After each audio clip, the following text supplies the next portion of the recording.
इस अध्याय में हम जानेंगे कि जब लंका युद्ध अपने चरम पर था, प्रभु राम और रावण की सेनाओं के बीच घमासान युद्ध हो रहा था। इस युद्ध में जहां वानर सेना ने अदम्य साहस का परिचय दिया, वहीं रावण की सेना ने अपनी शक्ति और छल कपट से कड़ा मुकाबला किया। इसी युद्ध के दौरान एक ऐसा हृदय विदारक क्षण आया जिसने प्रभु राम और उनकी सेना को गहरे संकट में डाल दिया। यह घटना थी लक्ष्मण जी का शक्ति बाण से मूर्छित होना।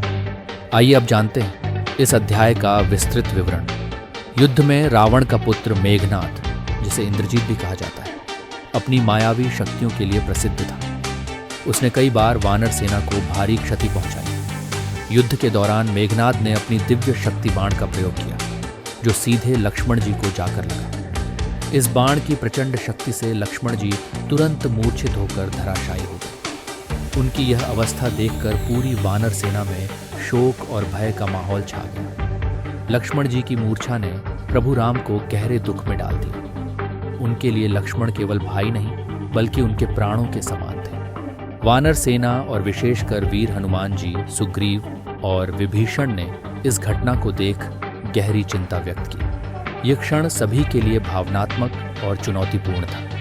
विभीषण ने सुझाव दिया कि लक्ष्मण जी को बचाने के लिए हिमालय से संजीवनी बूटी लानी होगी। ये एक दिव्य औषधि थी जो मृतप्राय व्यक्ति को भी जीवित कर सकती थी। हनुमान जी ने इस दायित्व को स्वीकारा और पूरी गति और ऊर्जा के साथ संजीवनी बूटी की खोज में निकल पड़े। हनुमान जी की इस यात्रा में कई बाधाएं आई, लेकिन उन्होंने अपने अदम्य साहस और संकल्प से सभी कठिनाइयों का सामना किया। एक समय ऐसा भी आया जब हनुमान जी को सही बूटी की पहचान करने में समस्या हुई। तब उन्होंने पूरा पर्वत ही उठा लिया। उनका यह पराक्रम और भक्ति लक्ष्मण जी के प्रति उनकी निष्ठा को दर्शाता है।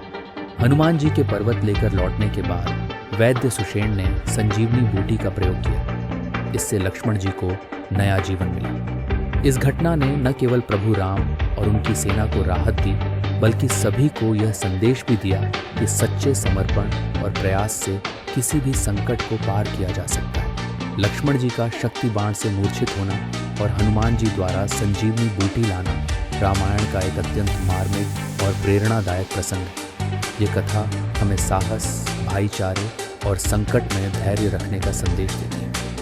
इस घटना ने रामायण की कहानी को और भी गहराई और प्रेरणा से भर दिया। लक्ष्मण जी को शक्ति बाण से मुक्ति मिलने के बाद प्रभु राम और उनकी सेना के मनोबल में जबरदस्त वृद्धि होती है, लेकिन रावण के अहंकार और शक्ति का अंत अभी बाकी है। क्या प्रभु राम और उनकी सेना इस महायुद्ध में विजय प्राप्त कर पाएगी? जानिए रामायण के अगले अध्याय में, जहां होगा रावण का प्रचंड क्रोध और प्रभु राम रावण के बीच भीषण युद्ध का आरंभ।